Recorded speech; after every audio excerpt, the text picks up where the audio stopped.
Hello, welcome to the live.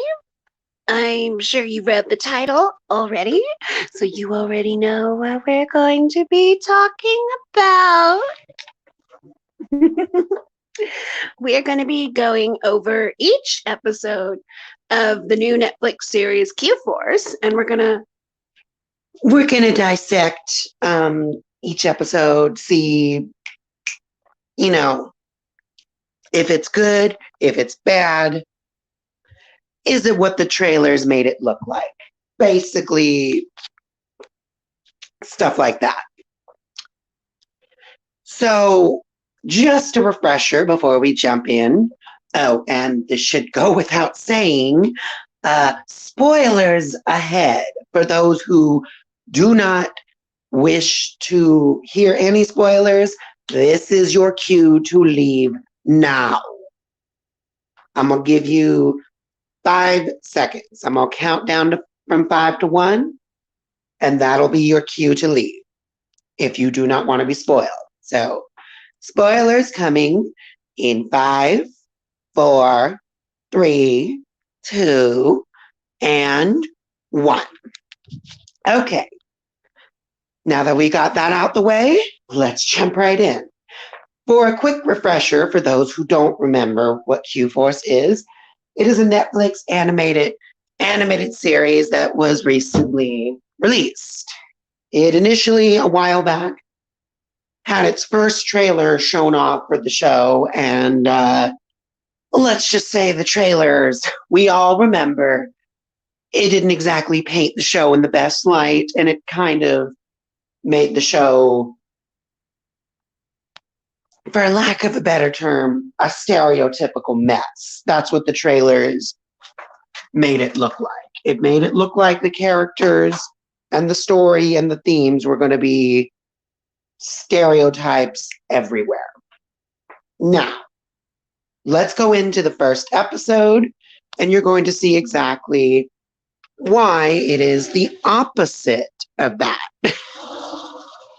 So, episode 1 opens up. We see the main character come right through, showing exactly why he got there in the first place, why he's an agent in the first place, and just shows where all of his skills came from. Like a backstory. Little prelude shows where the main character, Steve Merriweather, aka Agent Mary, comes from. He graduated the top of his class in the AIA. No relation to the CIA. Not the first to make that joke, and I won't be the last.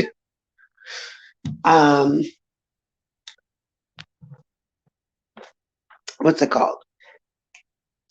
Oh, right, there we are. Graduates at the top of his class and decides to come out to his fellow man. This backfires.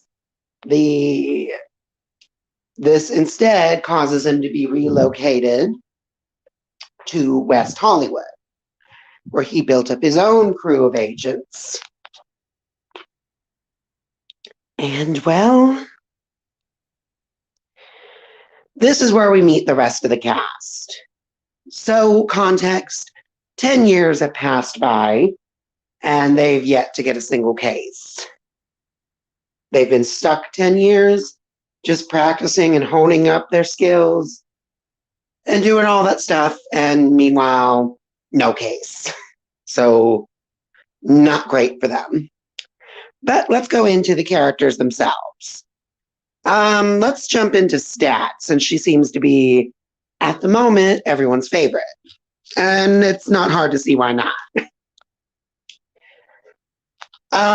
Stat is a very interesting character for sure. She's the hacker. She's the one that does all the hacking for the team. She's the one that does, like, if there's a device that can that can't be hacked into, she's your girl to do it. She's an interesting character. You'll see as the episodes go on, she's actually one of the most relatable characters on the show. She's in a lot of the stuff that she's into, people often don't understand. A lot of the things that she likes typically draws people away. She's that kind of character, and we love her. Now, I have heard, and keep in mind, I've looked into it, could not personally find an official confirmation on this, but supposedly she is supposed to be a trans character, which, if so, congrats. We got one. We don't get very many of those, especially in the main slot, like the main character spot. We don't get very many of those. So that's a positive right there.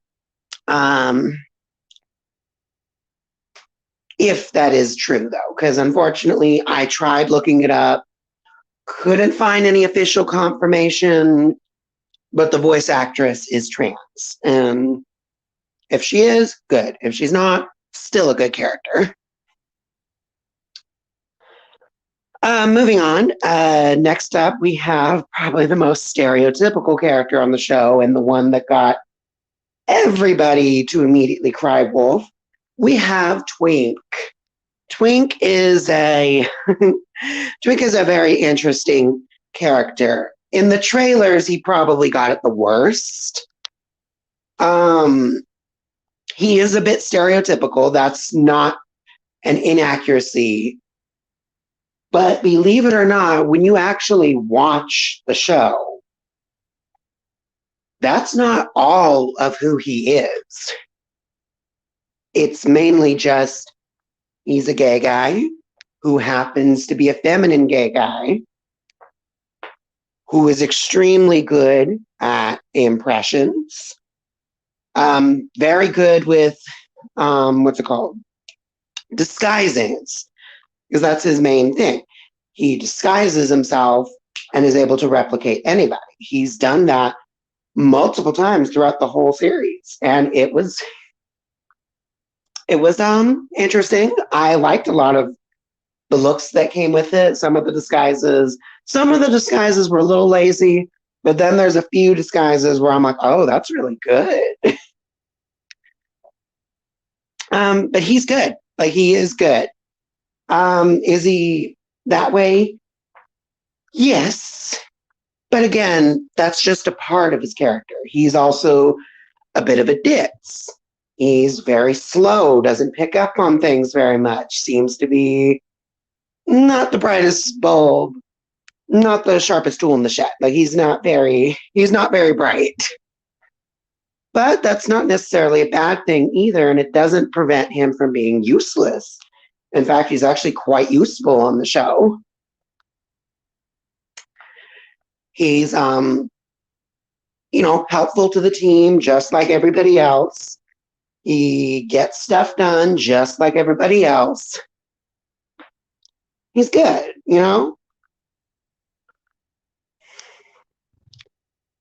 Let's see. After that, I believe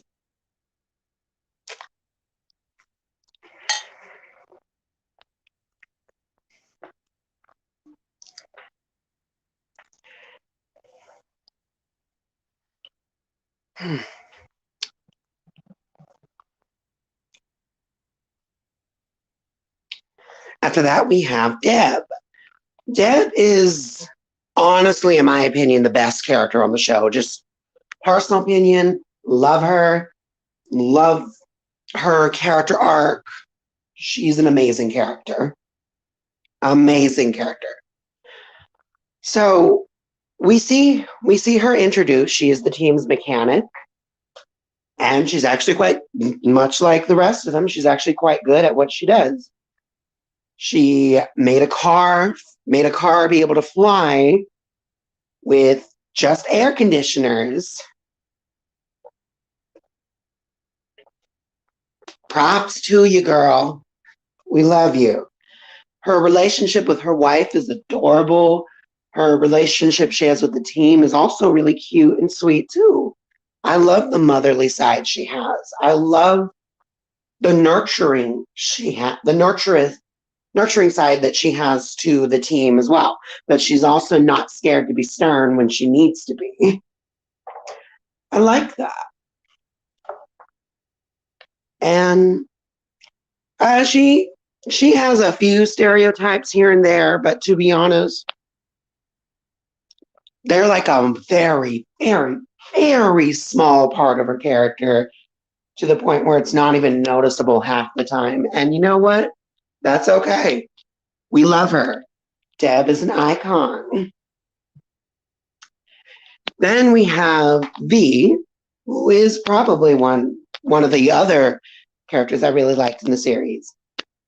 She comes across as a mother figure to Mary, Agent Mary. And her relationship with him is actually kind of wholesome. It's very sweet. And it actually got me to tear up a couple times seeing how they lean on each other. It's just, I don't get like that with very many characters, but she brings that out. V is very, very badass. I love her. She's the stern, motherly type towards Agent Mary, but she's the stern, motherly type where you just want to hug her. You know that woman needs hugs. That woman's been through hell. She's been through hell.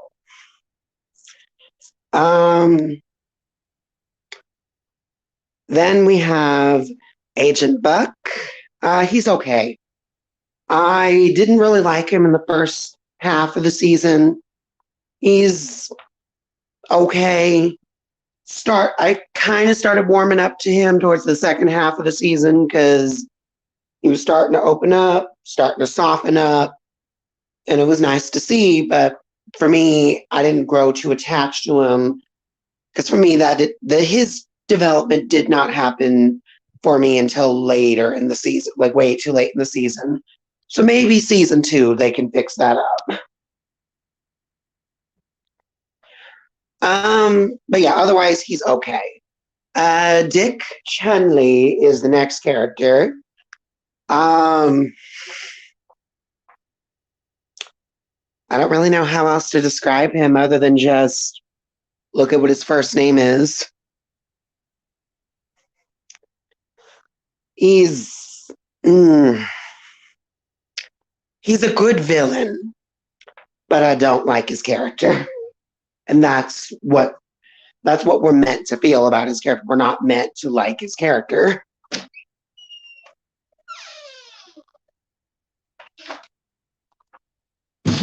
And he does his job as a villain. We find out more stuff that he's hiding later on. Yeah, does his job as an antagonist.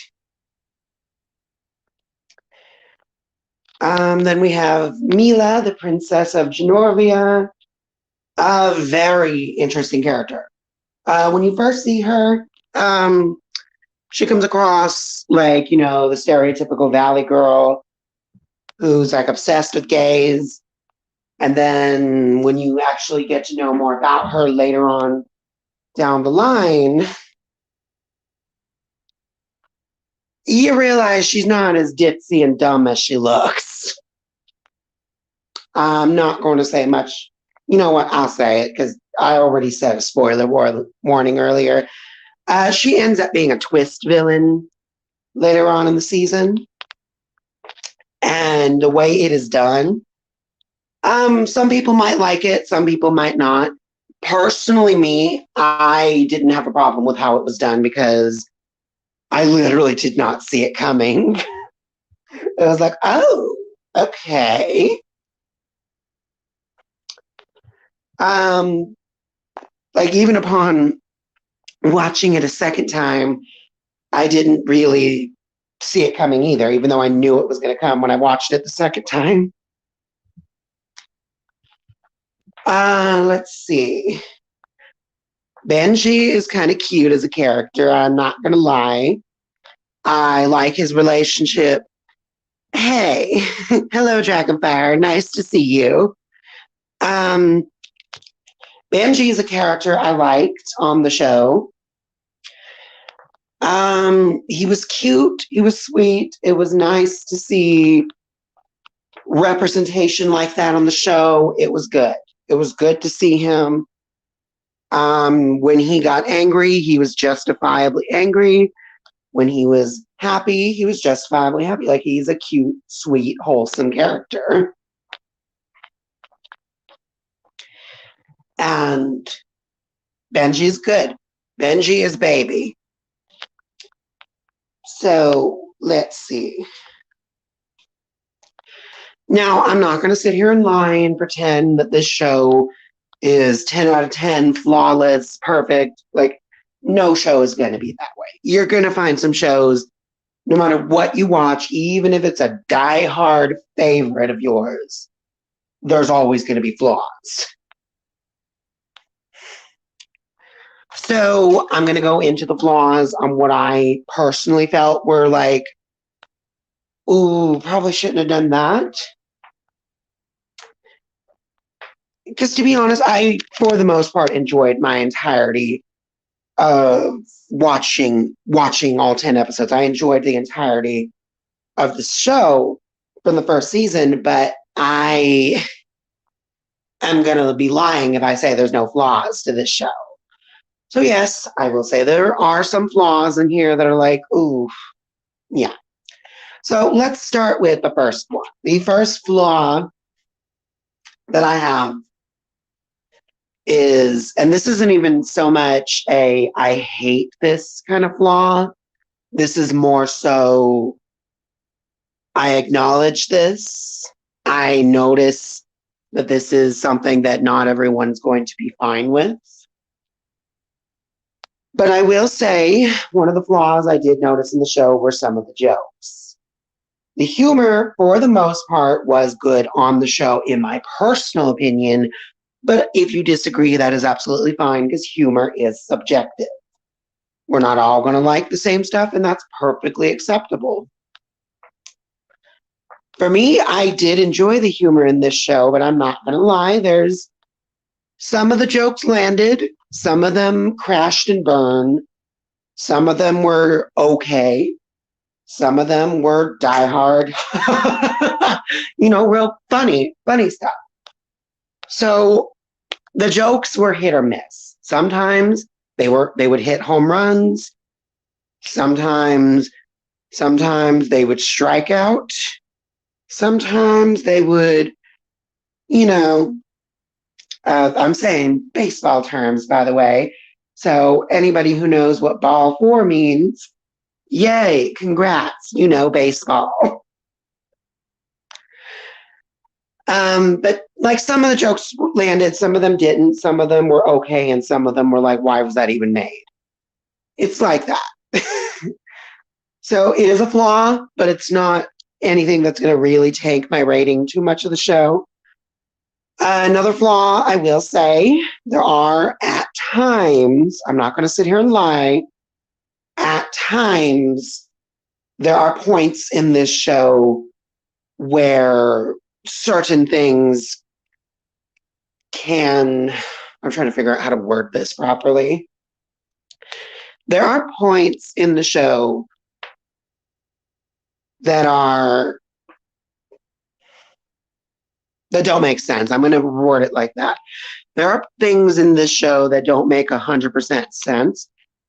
Now, keep in mind, I am going in with that knowing that, well, there is going to be a season 2, or if there's a season 2, they could likely fix a lot of those things.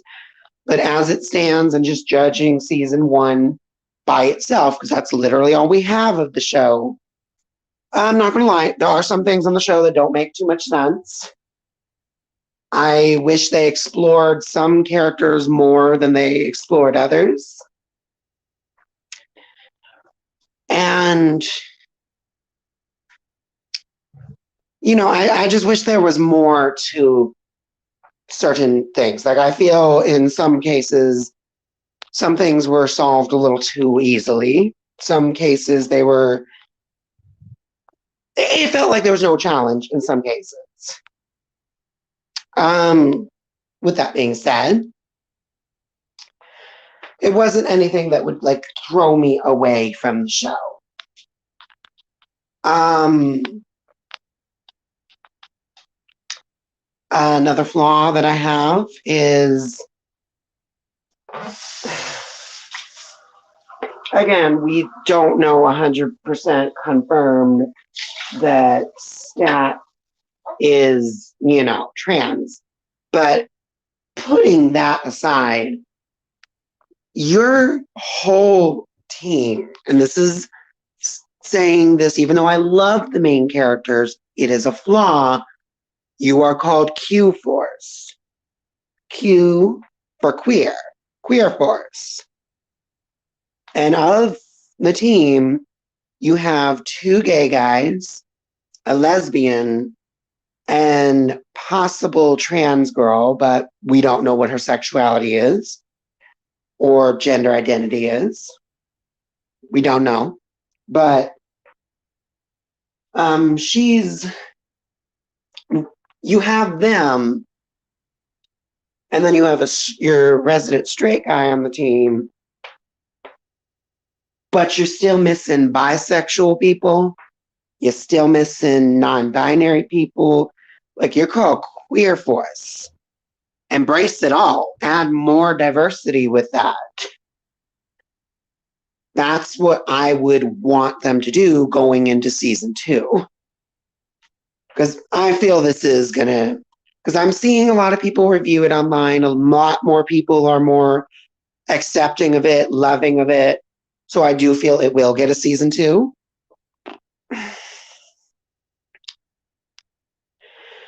And what I would want going into season 2 is, just add more variety, give more representation. Because we have good representation as is, but it could be better. It could be more expansive. And I think there's a lot you can do with this. And I think this type of show could really reach out to young or struggling gay teens, kids, even gay adults. Like, this is a show that they can look to and be like, yes, we are worth it. We are represented. We do matter. We do deserve the same rights as every other human being. We do deserve that stuff. We do. That's what I feel this show is. This show is something, I'm not going to say it's like something we've never seen before. We've seen 1,000 spy comedies before this one came out. But it was good. It was good for what it was. I expect it to blow my mind more when it gets an eventual season 2. But as it stands, good. One other positive I want to give: the animation, gorgeous, beautiful. It's beautifully detailed, beautifully colored. It looks good. And major props to the voice actors. The voice actors, y'all knocked it out of the park in this entire show. Every single character. The villains sounded great. The heroes sounded great. The anti-heroes sounded great.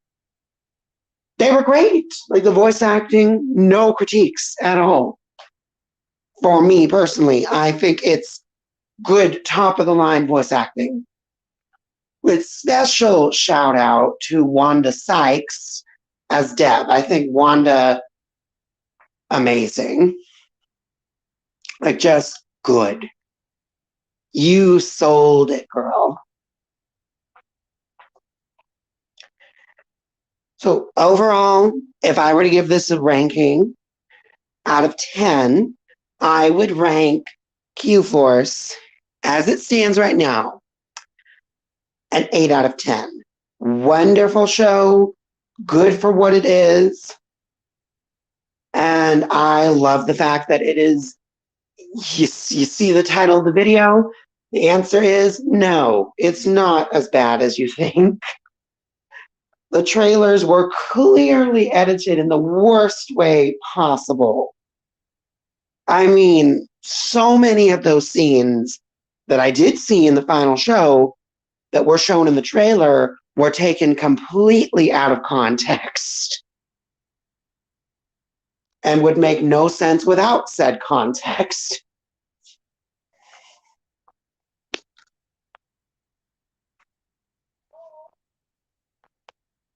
Like, for instance, that scene of Twink putting his leg over the chair and having, and wearing that purple wig. This is in reference to them going to Eurovision in disguise, and Twink was disguising himself as a singer who just died earlier in the episode so they could get through security. That context is taken completely away from the scene in the trailer.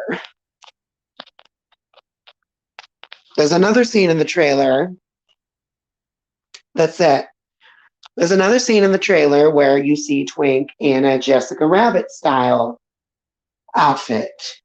This has zero context in the trailer, but the full context for that scene is he was performing that night and he happened to come across he came across a terrorist. And he pretty much gave the team their first lead. So you could blame Twink for starting it all.